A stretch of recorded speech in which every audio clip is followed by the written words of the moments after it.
그래서 초반에는 좀 지루한 부분도 있어요. 원래 이론 자체가. 그래서 제일 처음 보시면 자산이라고 있습니다. 그래서 자산은 두 가지로 되어 있어요. 뭘로 되어 있냐면 재화하고 채권으로 되어 있습니다.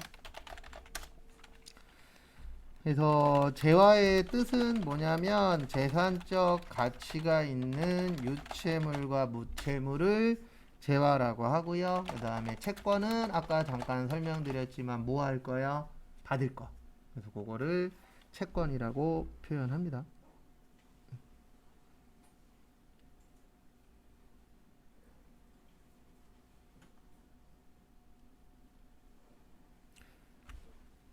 그래서 같이 보시면은요. 일단 재산 그러면 이거라고 생각하시면 돼요. 돈. 그래서 돈이 될 수 있는 거. 그 다음에 유채물은 만질 수 있는 거. 그래서 대표적인 게 뭐 우리 상품 같은 것들, 물건 같은 거 만질 수 있잖아요. 근데 그 돈 주고 사고 팔 수 있죠. 그럼 그게 이제 재화가 되는 거고. 그 다음에 무채물은 만질 수 없는 거예요. 그래서 무자가 없을 무자잖아요. 그래서 못 만지는 거를 뭐라고 하세요? 무채물이라고 표현을 합니다. 그 다음에 채권은 이제 받을 수 있는 돈, 받을 거. 요 두 가지를 합쳐서 뭐라 그래요? 재화라고, 재화가 아니고 자산이라고 표현을 하고요. 거기 33페이지 위에 잠깐 보시면 뭐 현금, 예금, 매출채권, 미수금, 선급금, 대여금, 상품, 제품, 원재료, 토지, 건물, 비품, 임차보증금 요런 것들을 계정 과목이라 그래요. 뭐라 그런다고요? 계정 과목. 이게 어려워요. 그러니까 뭐냐면 회계에서 처리할 때 이 계정 과목이라는 걸로 처리를 하거든요. 근데 당연히 처음 하는 거니까 익숙해요, 안 익숙해요? 안 익숙하죠. 그래서 그거를 이제 시험 보기 전까지 익숙해지도록 서로 노력을 해야 됩니다. 저도 이제 전달을 해드리려고 노력을 할 거고, 이제 수업 들으시는 분들은 그걸 이해하시려고 노력을 해주셔야 되세요. 그거 참고하시고.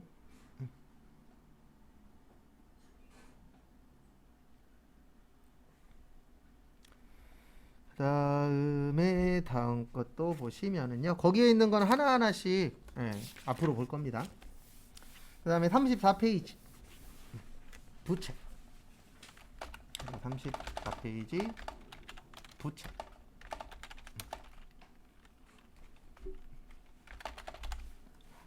그래서 부채가 빚, 그다음에 남의 돈, 그다음에 채무. 그래서 이거는 그냥 웃자고 하는 얘기긴 한데 이거 진짜 중요한 거긴 합니다. 아직 결혼 안 하신 분들 계시죠? 결혼 안 하신 분들은 나중에 남자친구, 여자친구를 불문하고 꼭 결혼하기 전에 부채가 얼마 있는지 꼭 확인을 하셔야 돼요. 왜냐면 만약에 결혼을 했는데 남자나 여자분이, 그러니까 배우자분이죠. 배우자분이 빚이 1억이야. 갚아야 되잖아요. 맞죠? 서로 돈 벌어서 갚든가 어쨌든 갚아야 되기 때문에 이게 빚이 얼마 있느냐도 중요하긴 합니다. 근데 이런 빚이면 상관없어요. 내가 만약에 결혼하기 위해서 뭐 집을 장만했어, 아니면 뭐 전세를 마련을 했어, 그거에 대한 빚이면 그나마 괜찮은데 이게 기존에 있던 빚이야. 그러면 고민 많이 해보셔야 돼요. 왜냐면 빚 갚는 게 솔직히 이게 결혼해서 돈을 모아야 되는 상황인데 만약에 빚 갚느라 내가 모아야 될 돈이 나가 그러면 추후에 더 힘들어지기 때문에 그래서 대부분 결혼할 때 남자분들이 집을 해오기를 많이 바라잖아요. 왜냐면 집을 해오면 안전하게 시작을 할 수 있으니까. 왜냐면 집이 있냐 없냐. 저도 처음에는 전세로 살았는데 최근에 집을 사긴 했어요. 뭐 대출을 좀 많이 끼긴 했지만 어쨌든 집을 사긴 했는데 집을 산 이유 중에 하나가 전세 살면 일반적으로 2년에 한 번씩 뭐 할 생각을 갖고 있어야 돼요. 이사 가야 되잖아요. 그게 너무 와이프가 싫어서 처갓집이 이사 가시고 저희가 처갓집으로 들어가서 그 집을 샀는데 어쨌든 그런 부분들도 있어요. 그래서 부채가 얼마냐 되게 중요합니다. 그래서 부채는 항상 적은 게 좋아요. 그래서 거기 보시면 매입 채무, 뭐 미지급금, 선수금, 차입금, 임대보증금 이런 거 있는데 이런 거는 컴퓨터로도 다 찾아볼 수 있거든요. 그래서 여러분들이 타자를 잘 치시면 유리합니다. 왜냐하면 저희 시험이 뭘로 하는 거예요? 전산으로 하는 거잖아요. 그래서 전산이면 타이핑을 해야 되기 때문에 당연히 타이핑이 남들보다 조금이라도 빠르면 그만큼 더 유리한 부분은 있으세요. 그래서 그건 참고하시고.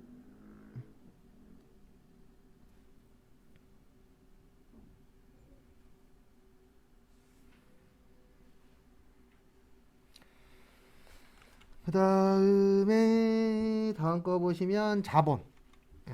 자본은 이제 많으면 많을수록 좋은 거예요. 왜냐면 이게 순자산이라고도 하고 자기 자본이라고도 하고 내 돈이라고도 하고 회사 돈이라고도 표현합니다. 그래서 내 돈은 요거는 이제 개인 기업이에요. 개인 기업은 사장님 돈이 내 돈이잖아요. 그래서 내 돈이 얼마 들어갔냐. 그래서 여러분들 중에서 나중에 사업체를 차리시면 주변에서 꼭 이렇게 물어봐요. 야, 네 돈 얼마 갖고 했어? 은행에서 대출 얼마 받았어? 이거 차리는데 얼마야? 이런 거 꼭 물어봅니다, 사람들이. 왜냐면 본인이 안 차려도 그냥 궁금해요. 뭐가 궁금하냐면 우리 이렇게 다니다 보면 만약에 커피숍 있잖아요. 커피 전문점. 그러면 이런 생각 들 때가 있어요. 저거 차리는데 얼마나 들까? 그런 고민 하시는 분들도 있거든요. 그러면 만약에 주변에서 누군가 사업체를 하나 마련해서 아니면 커피 전문점을 차렸어. 그러면 가서 너 얼마 들었어? 이런 거 물어보시는 분들 많아요. 그래서 그 얼마 들었어가 자산이 되는 거고 네 돈 얼마 들어갔어? 그게 자본이 되는 거고 대출 얼마 받았어? 그게 뭐가 되는 거예요? 부채가 되는 거예요. 그래서 그 세 가지로 기본적으로 이루어져 있다라고 보시면 됩니다. 그래서 자본이 많은 게 좋은 거예요. 왜냐면 자본은 내 돈이니까. 순수하게. 그 다음에 35페이지. 그래서 저도 예전에 다니던 회사 중에 한 군데는 자본은 괜찮았어요. 근데 문제는 뭐였냐면 회사도 괜찮고 자본도 괜찮은데 제일 안 좋은 게 딱 두 가지가 있었는데 하나는 월급이 적어요. 사장님 월급은 대빵 높아요. 사장님 월급 1,500이에요. 1,500이면 이거 그냥 물어보는 거예요. 세금 떼고 나면 얼마 정도 될 것 같아요? 1,500이면 세금 떼고 나면 얼마였으면 좋겠어요? 당연히 1,500이었으면 좋겠는데 1,500이잖아요. 그럼 세금 떼고 나면 한 950 전후예요. 지금은 좀 더 적을 거예요. 왜냐면 그 당시에는 세율이 지금보다 낮을 때니까. 그래서 지금은 대략 한 1,500 정도 번다 그러면 900만 원 전후 정도 될 거예요. 실수령액으로. 그래서 그런 회사도 다녀봤는데 그런 회사는 처음이었어요. 그 회사에서 가장 충격받았었던 건 뭐냐면 밥만 먹으면 같이 밥 먹으시는 분들이 저만 보면 그래요. 빨리 때려치라고. 저 간지 며칠 되도 않았는데 밥만 먹으면 제 앞에서 빨리 그만두라고. 처음에는 왜 그러지? 나 온 지 며칠 되도 않았는데 왜 나만 보면 그만두라 그러지? 한두 명이 아니었거든요. 근데 언제 알았냐면 여러분들도 나중에 회계 파트로 들어가시면 월급 계산해요. 내가 월급 계산하거든요. 그 월급 계산이 저한테 넘어왔어요. 그때 알았어요. 왜 그만두라 그랬는지. 거기 막 20년 차 넘으셨는데 실수령액 말고 세금 떼기 전에 300이 안 돼요. 되게 적은 거예요. 내가 봤을 때도 저 정도 경력이고 저 정도 나이면 못해도 300은 넘어야 되지 않나? 이런 생각을 갖고 있었는데 월급 명세서 딱 봤더니 300이 안 되더라고요. 그래갖고 좀 친해지신 분한테 여쭤봤죠. 어떻게 살아요? 그랬더니 대출 받아서 살아 그러시더라고요. 그리고 또 물어봤죠. 왜 그만 안 둬요? 그랬더니 이게 현실입니다. 그래서 자리를 빨리 잡아야 돼요. 그분들이 대부분 40대 후반 50대 초반이셨거든요. 무슨 얘기를 하냐면 나 여기 그만두면 갈 데가 없어. 이건 현실이에요. 네. 그래서 뭐 남자분이든 여자분이든 그런 거 빼고 어떤 게 가장 스트레스 받냐면 저도 지금도 스트레스고 앞으로도 스트레스고 죽을 때까지 스트레스 될 건데 무슨 스트레스를 받냐면요. 나 여기 나가면 뭐 먹고 살지? 그 고민 한번 해보세요. 정답이 없어요. 네. 그러니까 그분들이 못 그만두는 이유 중에 하나가 자기가 여길 그만뒀을 때 일명 처자식분들이 계시잖아요. 대부분 다 결혼하셨으니까. 그래서 배우자도 있고 자녀도 있다 보니까 아니면 일단 나도 먹고 살아야 되는데 문제는 뭐냐면 내가 만약에 50대 초반이야. 그럼 나 이 회사 그만뒀을 때 다른 회사로 갈 수 있다라는 확률이 높아요, 낮아요? 대부분 다 낮아요. 근데 20, 30대는 그게 반은 넘습니다. 나 여기 그만둬도 딴 데 갈 수 있어. 그러니까 마음에 안 들어도 그만둘 확률이 올라가는데 나이가 40대가 넘어가면 싫어도 붙어 있는 경우들이 많아요. 근데 그 가장 큰 이유 중에 하나가 뭐냐면 내가 여길 그만뒀을 때 다른 데 갈 수 있는 확률이 50%가 안 돼요. 잘못 그만두면 백수가 될 수도 있어요. 네. 회사로 못 들어가고 막 택배하시고, 택배가 나쁘다는 얘기가 아닙니다. 그러니까 본인은 그냥 사무실에 앉아서 계속 돈 벌고 싶은데 그게 안 돼서 다른 일을 하시는 분들도 있어요. 뭐 배달하신다던가. 어. 그래서 저는 배달이나 택배가 나쁘다는 얘기는 아니에요. 근데 대부분 사무직 했었던 분들이 몸으로 하는 건 잘 못하거든요. 초반에는. 뭐 나중에 익숙해지면 하긴 하겠지만. 또 저도 좀 힘으로 하는 건 못해요. 그래서 저는 이런 사무실 안에서 하는 일이 저한테 맞기는 하고, 그래서 돌고 돌고 돌다 보니까 여기에 와 있더라고요. 그 다음에 35페이지 수익. 수익은 그냥 이렇게 생각하세요. 번 돈. 그러니까 우리한테 연관을 한다 그러면 뭐 월급 같은 거, 그것들이 이제 수익이 되는 거고, 벌어들인 돈. 그 다음에 비용은 사용한 돈이라고 보시면 됩니다.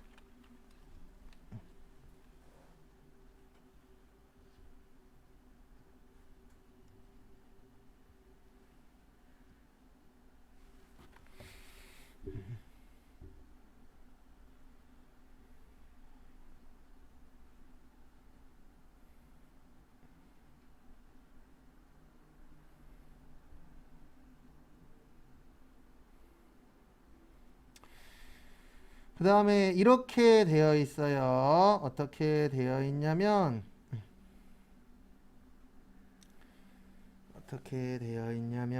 이렇게 되어 있습니다. 수익에서 비용 빼면 요게 이익이 되는 거예요. 그래서 이런 거예요. 뭐냐면 수익이 만약에 10억이야. 비용이 만약에 8억이야. 그러면 이익은 얼마가 되는 거예요? 2억. 근데 이럴 수도 있겠죠. 수익은 10억인데 비용이 12억이야. 그러면 어떻게 되냐면 손실이 2억 나는 거예요. 간단하게 설명드리면. 그래도 우리 다 똑같잖아요. 많이 벌고 남는 게 좋은 거죠. 근데 적게 내가 번 것보다 더 쓰면 좋은 거예요? 안 좋은 거예요? 안 좋은 거죠.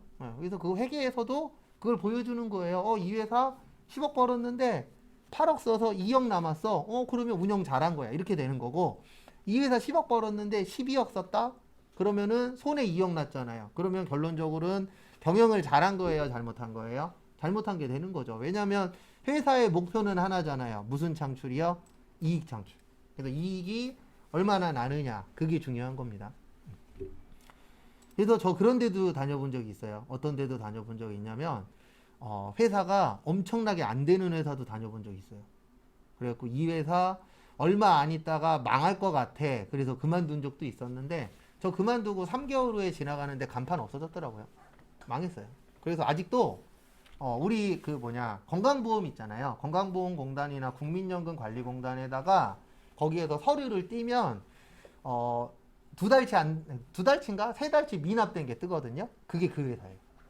그 회사에서 이제 4대 보험으로 내 월급에서 세금은 떼었는데 납부를 못한 거죠. 뭐가 없어서요? 돈이 없어서. 그래서 최근에 뉴스에도 나왔었는데 4대 보험 1년 동안 안 내는 돈이, 그러니까 회사에서 월급 줄 때 이렇게 제하고 그 다음에 국가에다 못 내는 돈이 몇 천억 정도는 된대요. 그래서 요즘 이건 좀 슬픈 얘기인데, 요즘 좋은 회사 중에 하나는 어떤 회사냐면은요, 월급날 되면 월급 들어오는 회사가 좋은 회사 중에 하나입니다. 이거 최근에는 뉴스에 안 나왔었는데 아마 이제 코로나 어느 정도 잠잠하니까 내년 아마 명절 때는 나올 건데, 우리나라에서 밀려있는 돈, 월급 못 받은 거랑 퇴직금 못 받은 거 있죠? 그거 합치면 일단 국가가 파악한 것만 한 1조 정도 된대요. 국가가 파악한 것만. 그럼 파악 못한 것까지 치면 한 1.5천억에서 한 2조 가까이 되지 않을까? 왜냐면 국가가 모든 걸 다 파악하는 건 아니잖아요. 신고 안 된 것들도 있을 거니까. 그래서 어느 순간부터 좋은 회사 중에 하나가 월급 안 밀리는 회사. 저도 월급 한 2달 밀려봤는데 기분이 좋진 않아요. 그리고 노동부에 신고한다 그래서 받았는데, 전 좀 다행히도 받긴 받았는데, 못 받으시는 분들도 실제 있어요, 없어요? 있어요. 그래서 회사가 좀 당연히 튼튼한데 안전한데, 그러니까 많은 사람들이 뭐 공무원으로 가려고 그러거나 대기업 가려고 하거나 이름 있는 회사로 가려고들 많이 하죠. 근데 그 이유 중에 하나가 돈 못 받으면 행복하진 않잖아요. 그 다음에 36페이지.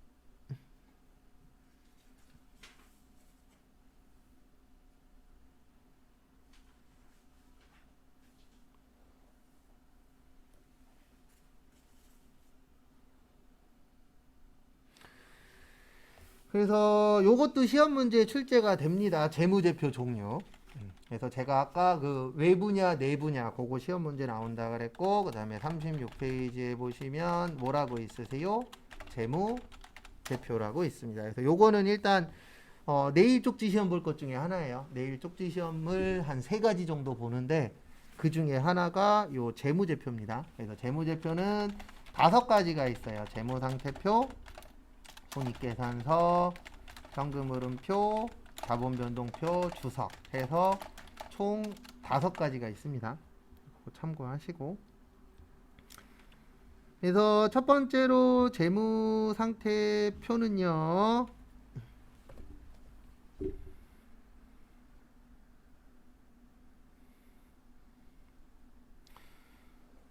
하나씩 보시면은요.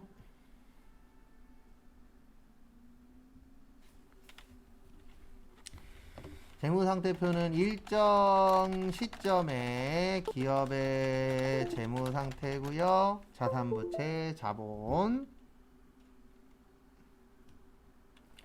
그 다음에 손익계산서는 일정 기간에 기업의 경영성과 수익하고 비용.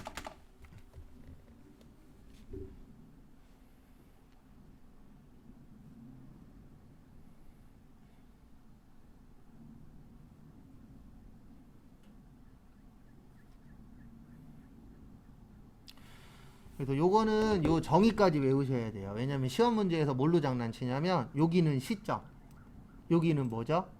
기간. 그래서 시점은 뭐냐면 이날을 얘기해요. 마지막 날. 그래서 12월 31일을 이야기하는 거고, 기간이라 그러면 이때부터예요. 1월 1일부터 12월 며칠까지요? 31일. 그래서 기간 그러면 며칠부터 며칠, 그걸 기간이라고 하고, 시점 그러면 몇 월 며칠 현재. 그래서 오늘 현재 뭐 이런 식인데 일반적으로는 12월 31일을 이야기합니다. 그래서 요거 좀 기억을 해 주셔야 되세요. 그거 참고하시고.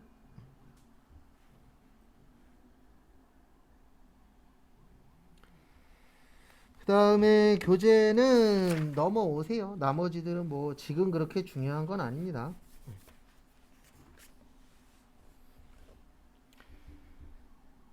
그 다음에 저기 38페이지.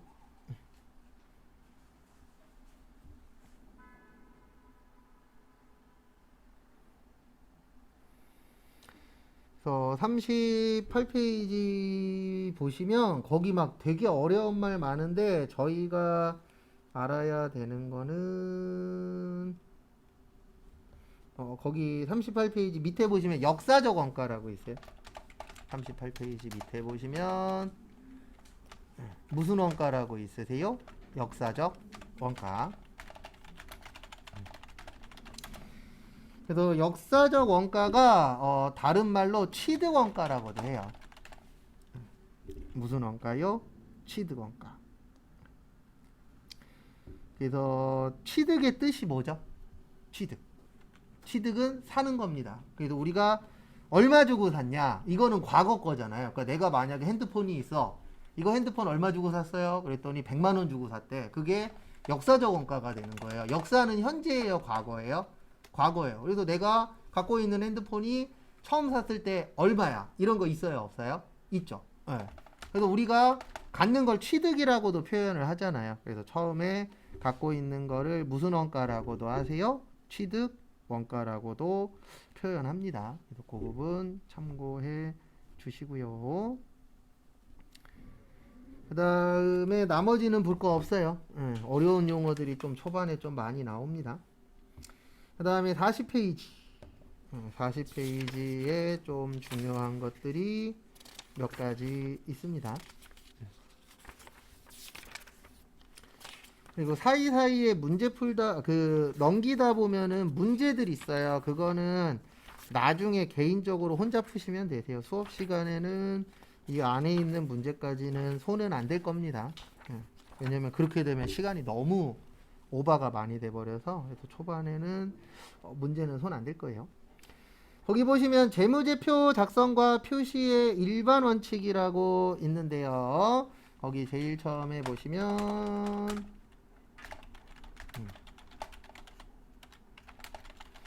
재무제표 작성 책임은 누가 지도록 되어 있냐면은요, 경영자가 주도록 되어 있어요. 작성 책임은 누가 진다고요? 경영자가 책임을 지도록 되어 있습니다. 왜 그러냐면 회사의 전체적인 책임자가 누구예요? 경영자잖아요. 그래서 재무제표의 작성 책임은 누가 지도록 되어 있는 거예요? 경영자가. 특별히 뭔가 크게 잘못하지 않은 이상은 경영자가 책임을 지도록 되어 있습니다. 또 그 부분 참고해 주세요. 그 다음에 계속기업. 이거 당연한 겁니다. 우리가 계속 하려고 회계 처리를 하는 거잖아요. 그래서 회계 처리를 하려면 기본 전제 조건 중에 하나가 계속 기업이어야 되고요. 그 다음에 중요성과 통합 표시. 요거 종종 시험 문제 출제됩니다. 그래서 이렇게 생각을 하시면 되세요. 뭐냐면 중요성은요. 중요성은 중요하면 별도 표시하라는 얘기예요.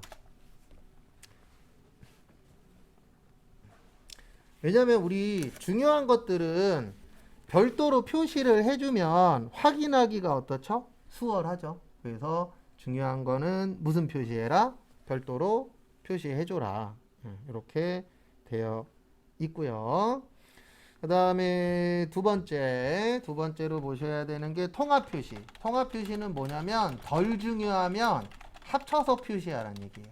그러니까 통합이라는 게 합치는 거잖아요. 그래서 중요하지 않아 그러면은 합쳐서 표시하고, 중요해 그러면은 따로 표시해라. 이렇게 되어 있으세요.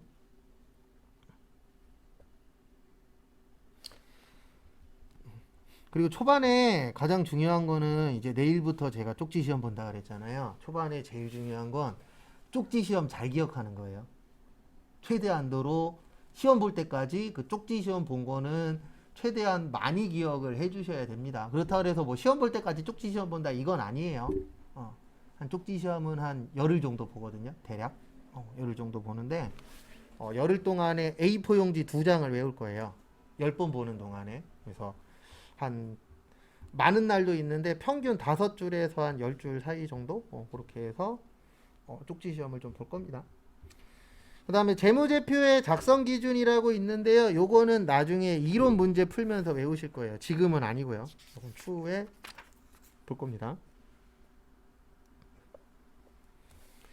그 다음에 42페이지에 있는 손익계산서 작성 기준도 나중에 볼 거예요. 왜냐면 지금 이야기하면 아직 우리가 처음이기 때문에 무슨 말인지 솔직히 모르잖아요. 그래서 요거는 나중에 볼 겁니다. 그 다음에 44페이지로 넘어오세요.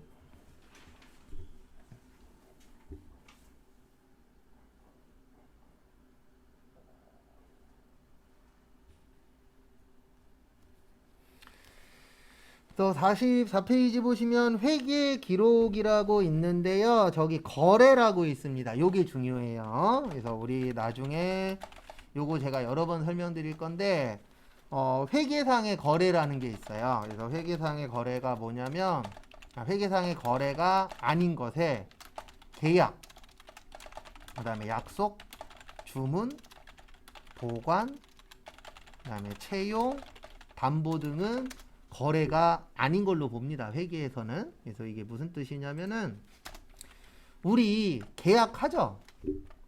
사람들끼리 계약해요, 안 해요? 해요. 그러면 이 계약이라는 거는 취소할 수도 있어요, 없어요? 있죠. 그래서 아직 100% 확정된 건 아니잖아요. 그래서 회계는 확실한 것만 처리하라고 되어 있어요. 그래서 계약은 거래가 아니다. 이렇게 되어 있고요. 그 다음에 약속. 우리 이런 경우들 있죠. 지나가다가 친구를 만났어. 그래갖고 친구한테 안녕 그러면서 꼭 헤어질 때 이런 얘기를 합니다. 못 지킬 약속들을 하나씩 하죠. 다음에 만나면 뭐 먹자? 밥 먹자. 밥 한번 먹자. 이런 얘기 하잖아요. 근데 그 약속은 안 지킬 수도 있죠. 그래서 약속이라는 거는 확정이 안 됐기 때문에 요것도 거래가 아니고요. 그 다음에 주문. 주문도 거래 아니에요. 왜 그러냐면 우리가 주문도 취소가 가능하잖아요. 그래서 주문도 거래가 아니라는 거 참고하시고, 그 다음에 보관. 보관이라는 건 우리가 가지고 있는 거잖아요. 물건을. 그러면 가지고 있으면은 늘어나거나 줄어들진 않죠. 우리 회계상에서 거래가 되려면 요게 필요해요. 자산, 부채, 자본, 수익, 비용이 늘어나거나 줄어들어야 되거든요. 그래서 그런 부분들이 필요한데 보관은 어차피 보관하고 있기 때문에 늘어나는 것도 없고 줄어드는 것도 없죠. 그 다음에 채용. 채용은 왜 거래가 아니냐면요. 사람을 수치화시킬 수 있어요? 없어요? 없어요. 맞죠? 이 사람의 월급은 수치화가 되어 있지만 이 사람은 얼마짜리 사람이야? 이런 거 있어요? 없어요? 없어요. 그래서 수치화시킬 수 없기 때문에 거래가 아니고 그 다음에 요건 시험에 나오진 않는데 담보는 나오긴 해요. 지금부터 제가 하는 얘기는 시험에 잘 안 나옵니다. 뭐냐면 우리가 가장 많이 보는 담보가 이거예요. 주택담보대출.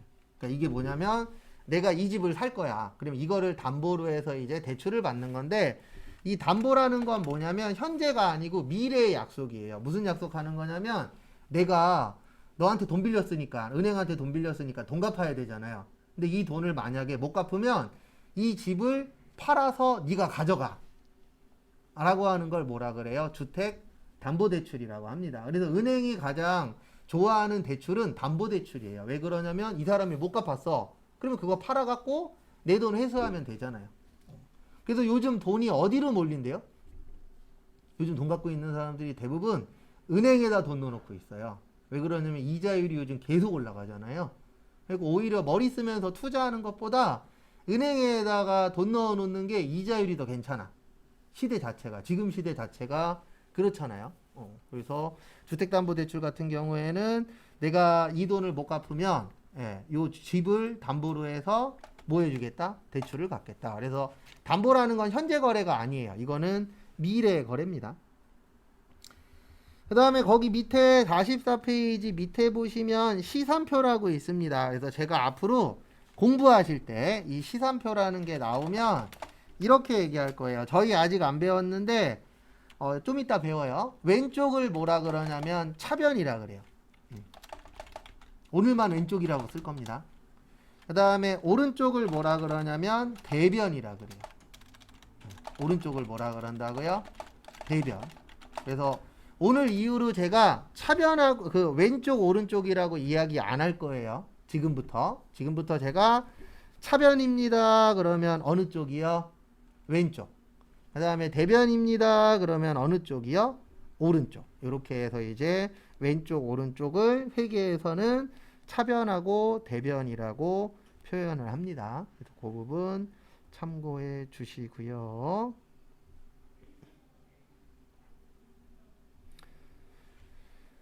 그 다음에 다음 거 보시면은요. 그래서 거기 45페이지 보시면 요것도 내일 쪽지 시험 볼 것 중에 하나예요.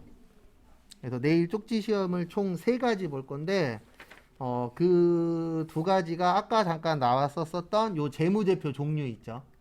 요 재무제표 종류. 요거랑 그 다음에 지금 보실 거래 결합관계라고 있는데 거기 교재에는 8개로 되어 있어요. 몇 개로 되어 있다고요?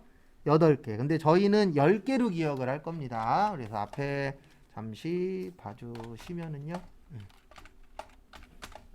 그리고 제가 그 얘기 안 했죠. 저희 다음 주 화요일 날 수업 없어요. 다음 주 화요일 날 공강입니다. 내일 한번 더 설명드릴 건데 제가 그날 일이 있어서 미리 빼놨어요. 그러니까 안 나오신다 그래서 결석 아닙니다. 미리 빼놔갖고 그날은 휴강으로 잡아놨으니까 다음 주에 수요일 날부터 나오시면 돼요. 그럼 금요일 날 한 번 더 설명드릴게요. 여기 보십시오. 이거 되게 중요해요. 초반에. 이거 되게 중요한데 잘 기억 못 하시는 분들 계십니다. 그래서 제가 중요하다라고 설명드리는 것들은 꼭 숙지를 해주셔야 추후에 편합니다. 뭔가 하기에. 그래서 앞에 보시면 이거 영어로 봤을 때 T자처럼 생겼죠. 뭐처럼 생겼어요? T자. 그래서 이걸 무슨 계정이라 그러냐면 T계정이라 그래요. 뭐라 그런다고요? T계정. 그 다음에 왼쪽을 앞으로 왼쪽이라고 안 한다 그랬습니다. 뭐라 그랬어요? 차변. 그 다음에 오른쪽은 뭐라 그래요? 대변. 그래서 이렇게 2가지로 되어 있다라는 거, 그 부분 꼭 숙지해 주시고요. 그 다음에 차변은 자산이 늘어나면 차변, 자산이 줄어들면 대변, 부채가 늘어나면 대변, 부채가 줄어들면 차변.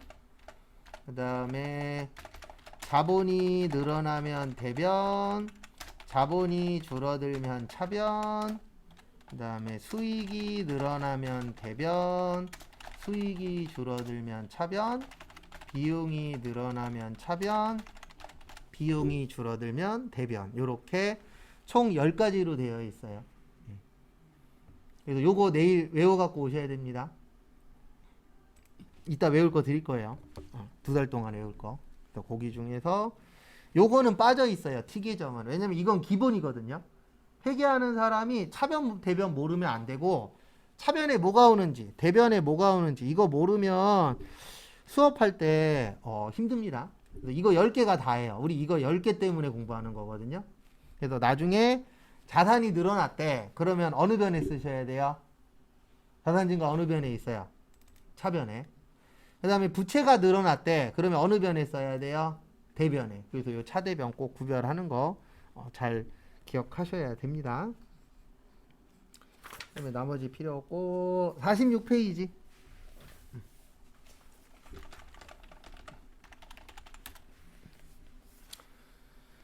46페이지 보시면 거기 대차평균의 원리라고 있습니다. 그래서 대차평균의 원리 그 다음에 또 뭐가 있냐면 저거 거기에는 안 써 있는데 거래의 이중성이라는 것도 있어요. 이게 다 무슨 뜻이냐면 차변과 대변은 같아야 된다를 대차평균의 원리 또는 거래의 이중성이라고 표현을 합니다.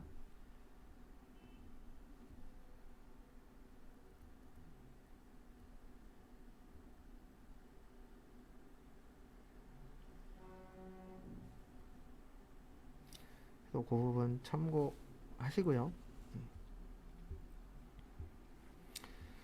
그래서 이게 무슨 뜻이냐면은 아까 제가 왼쪽을 차변, 그 다음에 오른쪽을 뭐라 그랬어요? 대변이라고 했죠. 그래서 우리 회계는 이건 무조건이에요. 무조건 차변과 대변은 같아야 돼요. 그래서 차대변이 다르면 안 된다라고 되어 있습니다. 그래서 그 부분은 참고를 좀 해주세요. 그래서 지금 하는 얘기는 앞으로도 계속 똑같이 할 거예요. 왜냐면 이게 초반에 기초적인 거라. 그 다음에 저기 붕괴에다가 밑줄 좀 쳐주세요. 어디에다 밑줄 치시라고요? 붕괴. 가장 중요합니다. 이거 못하면 시험도 못 보고요. 회사 가서 일도 못해요. 그래서 앞으로 엄청 많이 풀긴 할 거거든요. 근데 제일 중요한 건 뭐냐면 제가 앞에서 풀어드리는 건 100개를 푸나 1000개를 푸나 별 효력이 없어요. 그래서 여러분들이 수업 시간에 제가 시간도 드리고 숙제도 조금씩 내드리고 할 건데 풀어오라 그러면 꼭 본인이 고민해서 풀어오셔야 돼요. 틀리는 건 상관없어요. 초반에는. 틀리는 것보다는 초반엔 내가 해봤느냐 안 해봤느냐가 중요합니다. 그리고 모든 공부가 이건 알고 계셔야 돼요. 내가 안 하면 실력이 안 늡니다. 저 혼자 앞에서 솔직히 풀어드리는 게 쉬워요. 근데 문제는 뭐냐면 제가 풀어드리면 제 실력만 늘잖아요. 그래서 앞으로 이제 조금씩 숙제를 내드릴 건데 그 숙제는 꼭 해오셔야 됩니다. 그래서 초반에 제일 중요한 건 첫째도 암기, 둘째도 암기예요. 근데 딴 것 때문이 아니고 시험 문제에서 그냥 종류 같은 거 물어봐요. 근데 종류는 이해하는 게 아니잖아요. 몇 종류가 있냐. 그 종류를 내가 기억해야만 맞출 수 있기 때문에 그래서 초반에는 좀 제가 암기 이야기를 좀 많이 할 거예요. 그래서 그 부분은 참고를 좀 해주시기 바랍니다.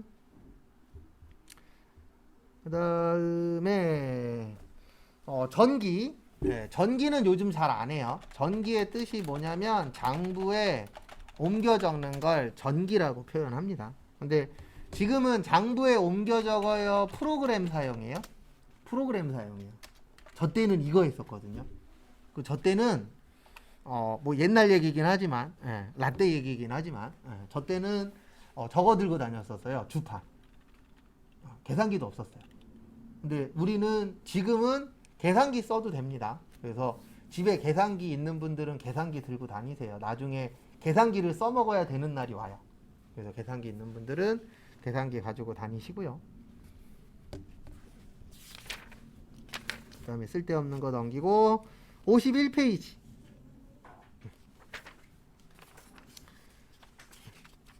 51페이지도 간혹가다 시험 냅니다. 한 3, 5년에 한 번 정도. 네, 엄청나게 자주 나오진 않는데 그래도 나오긴 하더라고요.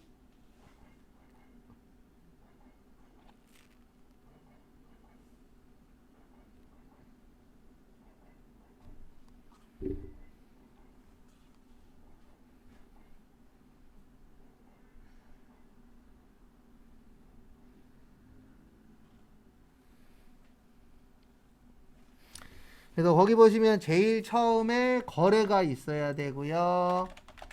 그 다음에 두 번째로 분계를 해야 되고, 그 다음에 전기를 해야 되고, 그 다음에 수정 전 시산표를 작성해야 되고, 그 다음에 결산 정리 분계하고, 수정 후 시산표하고, 그 다음에 마감하고, 재무제표 작성하고, 이렇게 되어 있는데, 여기에서 저희한테 중요한 거는 여기 두 번째 분계랑, 그 다음에 요거 중요합니다. 결산 정리 분계. 여기는 어려워요. 나중에 이거 할 때 제가 똑같은 얘기 하겠지만 어려운 파트 중에 하나예요. 여기가 결산 정리 분계.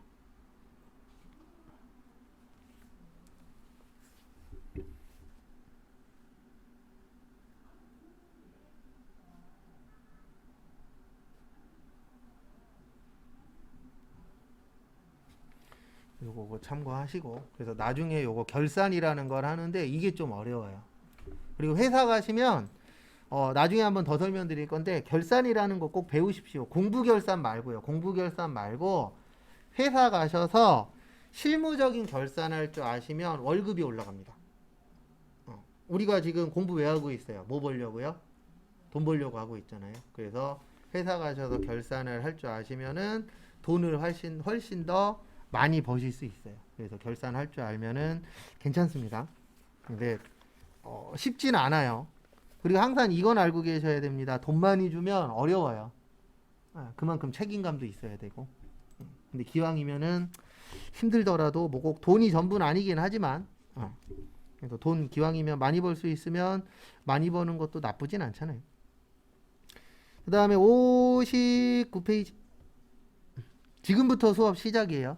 아까 것까지는 그냥 기본적인 얘기. 그리고 여기 빠져 있는데 이것도 외워야 되지. 맞다.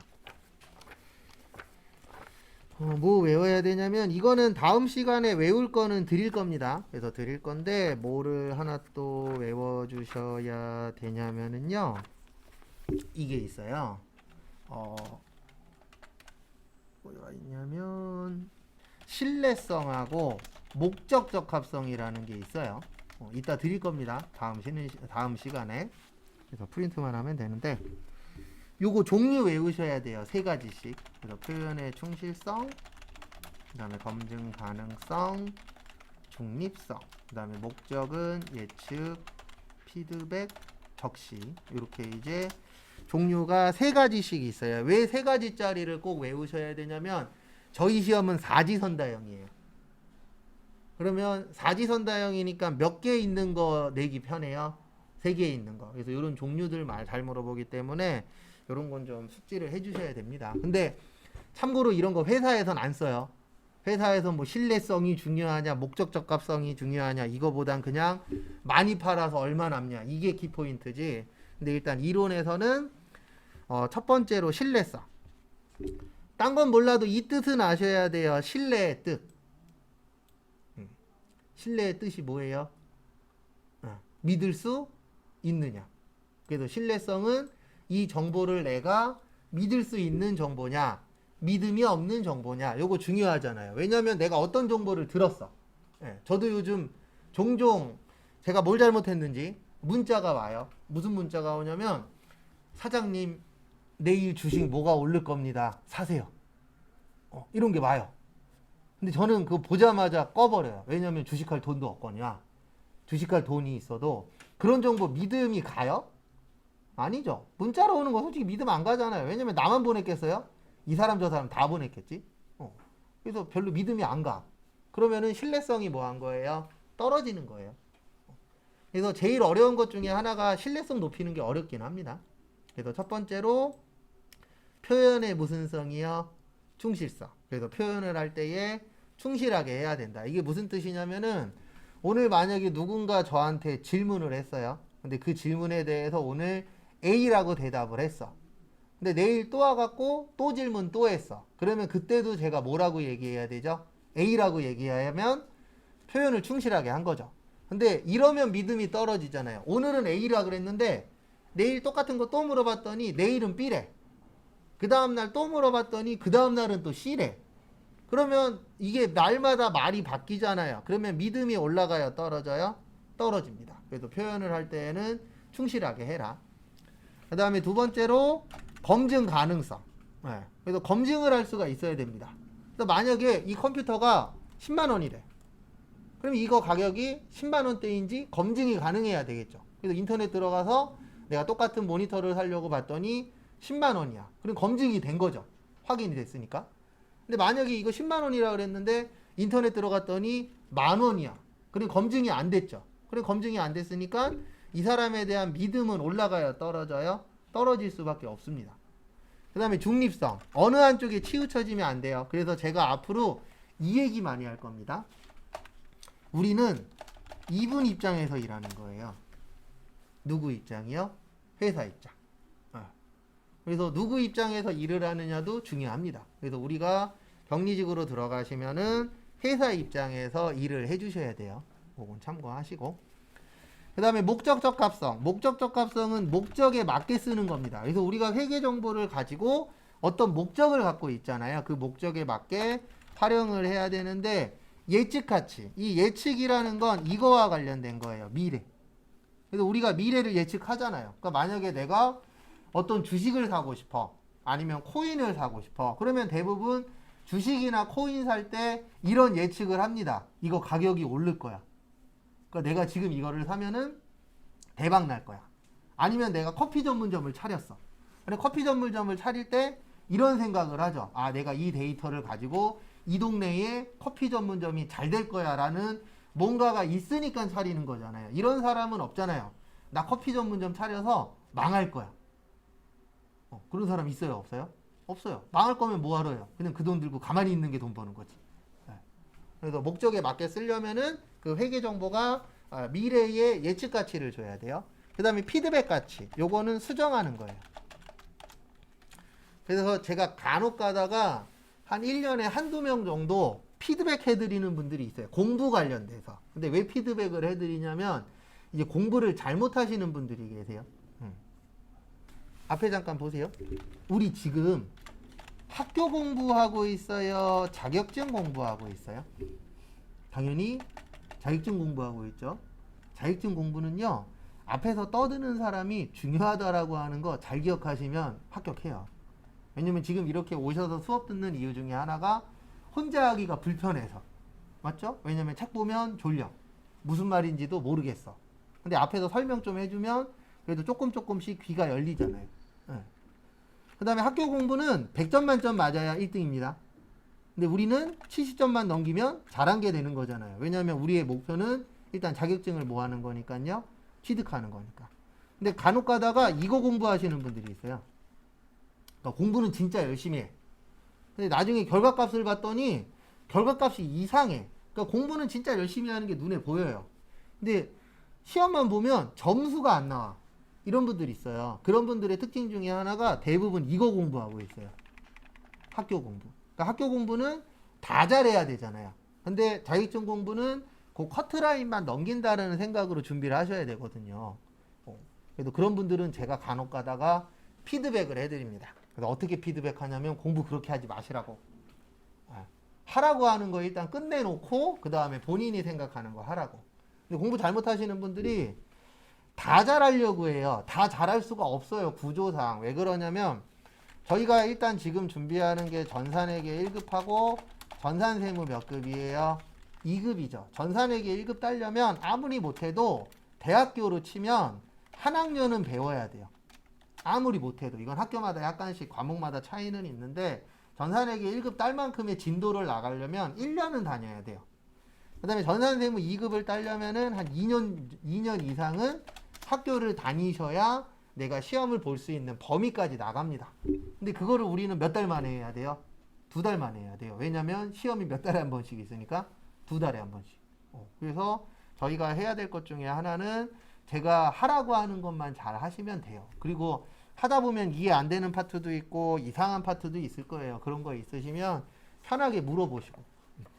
그리고 제발 이러지 좀 마세요. 시험 2, 3일 남겨놓고 못하겠대. 저도 못해요, 그러면. 절대로 이 공부는 하루 이틀 만에 해결은 안 됩니다. 그래서 잘 안 되시면 그냥 수시로 물어보세요. 그러면 제가 그거에 대해서 요 공부는 요렇게 하십시오. 이건 이렇게 하십시오. 다 도와드릴 테니까. 그리고 잘 안 되면 제가 따로 뭐 숙제도 내드리고 할 수 있는 건 많으니까 그 대신 이런 건 바라지 마세요. 뭐는 바라지 마시냐면 제가 먼저 다가가진 않을 거예요. 본인이 다가오세요. 근데 왜 그러냐면 제가 먼저 다가가면 도망가는 경우들이 있어서 그러니까 관심을 또 싫어하시는 분들도 계시더라고요. 그래서 제가 먼저 다가가진 않을 겁니다. 근데 본인이 필요하면 언제든지 얘기하세요. 최근에도 보면 제가 관심만 가지면 그 다음날 결석을 하세요. 본인이 이제 그런 거에 대한 부담이 있는 건지 아니면 뭐 일이 생기기 전에 제가 관심을 주는 건지 모르겠는데 꼭 제가 관심 있게 뭔가 얘기하고 숙제 내주고 그러면 그 다음날 결석을 하시더라고요. 이건 뭐 다 사람마다 케바케긴 하지만 그래서 제가 먼저 가진 않을 겁니다. 그리고 이런 분들이 있어요. 대화하기 좀 어려워하시는 분들은 뭐 문자라던가 메일로 제가 나중에 메일 주소도 알려드릴 테니까 보내세요. 그러면 제가 확인하는 대로 바로바로 도와드릴게요.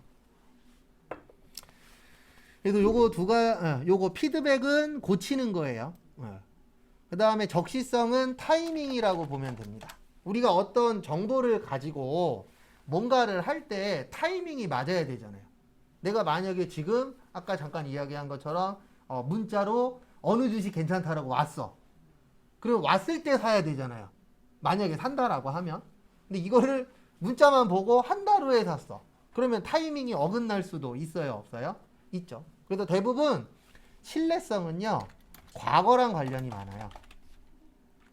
왜냐하면 우리가 이런 거 있잖아요. 이 사람이 과거에 어떤 사람이냐 이거에 따라서 믿음이 갈 수도 있고 별로 못 믿겠어. 이런 경우들도 있어요, 없어요? 있죠. 이제 그런 걸 뭘로 왜 그러냐면은 과거에 좀 나쁜 행동을 많이 했어. 그러면 앞으로도 나쁜 행동을 할 확률이 어때요? 높아요. 근데 과거에 되게 좋은 일을 많이 했어. 그러면 앞으로도 좋은 일을 할 확률이 어떻죠? 높죠. 그러니까 사람들이 그런 걸 보고 이 사람을 믿어야 되냐 믿지 말아야 되냐. 그래서 제가 유재석 씨를 좀 좋아하거든요.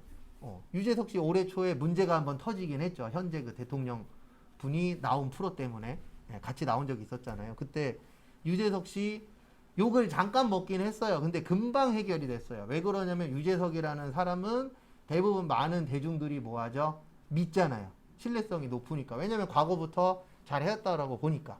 근데 만약에 과거에 좀 안 좋은 행동을 했었던 사람이 요번에 또 안 좋은 행동을 했어. 대표적으로 그 최근에 그 돈자 들어가는 아저씨 있죠. 고기 좋아하시는 분. 그분 걸렸잖아요. 근데 지금 욕을 더 먹고 있는 이유 중에 하나가 뭐냐면 저도 몰랐어요. 저도 그 뉴스 보고 알았는데 과거에 2번 그랬다면서요.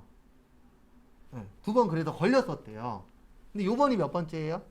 3번째잖아요. 그러면 우리나라는 3세판이라는 게 있습니다. 그러니까 만약에 첫 번째였으면 사람들이 그럴 수도 있어 이렇게 이야기하는 사람도 있는데 3번째면은 상습범이라고 우리가 표현을 하잖아요. 그러니까 사람들이 욕해요, 안 해요? 해요. 너 그럴 줄 알았다 막 이런 사람들도 있어요. 왜냐면 예전에 2번 했었다라고 뉴스에 나왔으니까. 그래서 그걸 가지고 이제 이 사람을 믿냐 안 믿냐 이렇게 보는 거고, 목적 적합성은 대부분 미래예요. 왜냐면 우리가 미래에 어떻게 할 것이냐, 어느 타이밍에 뭐 할 것이냐, 미래에 내가 생각한 게 틀리면 고칠 수도 있잖아요. 근데 이런 것들은 대부분 현재보다는 언제하고 관련성이 높아요? 미래에 관련성이 높죠. 왜냐면 내가 미래에 어떻게 할 것이냐 그게 예측가치고, 미래에 하다 보면 잘못할 수도 있잖아요. 그럼 그걸 내가 당연히 뭐 해야 되죠? 고쳐야 되겠죠. 그리고 미래에 내가 어느 타이밍에 어떻게 할 것이냐. 그래서 이런 것도 한 번씩 고민을 해보세요. 내가 앞으로 뭐 해 먹고 살 거냐. 그렇다고 해서 그대로 가는 건 아닙니다. 그냥 뭐 해 먹고 살 건지 아니면 어떻게 살 건지 얼마 벌었으면 좋겠는지 그런 것들도 한 번씩 고민을 해보세요. 그러면 내가 가야 될 길이 조금씩 보일 겁니다. 다 보이진 않아요. 예, 다 보인다 그러면 그분은 대단하신 분이고 조금씩 보여요. 그래서 내가 사무직 일이 맞는지 대부분 사무실로 가려고 하는 이유는 하나입니다. 추울 때 덥고 더울 때 뭐예요? 추워요. 사무실은. 예. 근데 이런 분들도 있죠. 자기는 더울 때 더워도 되고 추울 때 추워도 돼. 근데 나는 돈만 많이 벌면 괜찮아. 이런 분들도 있어요, 없어요? 있어요. 그러면 그런 것들 내 성향에 따라서 내가 무엇 해야 될 거냐. 그런 것들이 이제 정해져요. 그래서 원래 돈 많이 벌고 싶으시면 회계를 하면 안 되고 저걸 하셔야 됩니다. 영업을 해야 돼요. 원래 돈 제일 많이 버는 직군이 어디예요? 영업직이에요. 근데 쉬워요, 어려워요? 어려워요. 여러분들 물건을 아무도 모르는 사람한테 가서 판다라는 게 얼마나 어려운지 해보시면 압니다. 전 해봤어요. 저도 영업직 좀 해봤는데 진짜 어려워요. 지나가는 사람한테 말 거는 거랑 똑같아요. 하실 수 있어요? 잘 안 될걸요, 초반에. 전 하라 그러면 해요. 예. 저 어느 정도로 약간 좀 지금 연습이 되어 있냐면 예전에 그 백화점에 명품 살 일이 있어갖고 싼 거예요. 비싼 건 아니고 진짜 저렴한 거 살 일이 있어갖고 백화점 앞에서 줄 서고 있었거든요. 근데 저만 줄 선 게 아니고 되게 많은 사람들이 줄 서 있었어요. 거기 할인한다고 막 뉴스에도 나오고 해서 저 뭐 하고 있었냐면 앞에 있는 아줌마랑 노가리 까고 있었어요. 처음 보는 아줌마랑 처음 보는 아줌마랑 막 저기 막 해치기 하지 말라고 막 하고 저는 이제 그런 거에 좀 익숙해져 있다 보니까 오늘 저희 처음 보잖아요. 근데 저도 처음 수업할 때는 이렇게 처음 수업하면은 첫날 수업하면은 눈을 못 마주쳤어요. 왜 못 마주쳤냐면 눈이 딱 마주치는 순간 내 입이 얼었었어요. 그 당시에는. 근데 이제 저도 한 10년 넘고 하다 보니까 지금은 눈이 마주치면 마주치나 보다 졸면은 오늘 좀 졸렸나 보다 열심히 들으시면은 오늘 좀 컨디션이 좋은가 보다 본인 컨디션에 맞춰서 하십시오. 그리고 너무 졸리시면 이거는 제가 모든 반에서 다 하는 얘기인데 너무 졸리면 그냥 1시간을 주무세요. 1시간 자면 3시간은 벌잖아요. 3시간 멍하니 있느니 그게 더 좋습니다. 근데 이러면 깨웁니다. 예전에 2명 있었어요. 코 골면 깨워요. 이건 어쩔 수 없어요. 예, 자는 것까지는 제가 1시간 정도 자는 건 괜찮은데 근데 1시간 잤는데 2시간째도 자 그러면 그건 깨웁니다. 참고하시고 그래서 너무 졸리시면 제 개인적인 생각은 나중에라도 그건 추가하면 되니까 그렇게 알고 계시고요. 그 다음에 잠깐 쉬었다 4시 5분에 거기 조금 나가고 그 다음에 다음 거 진행을 좀 할 거예요. 그래서 프린트하고 요것저것 제가 좀 챙겨서 드릴 겁니다. 잠깐 쉬었다.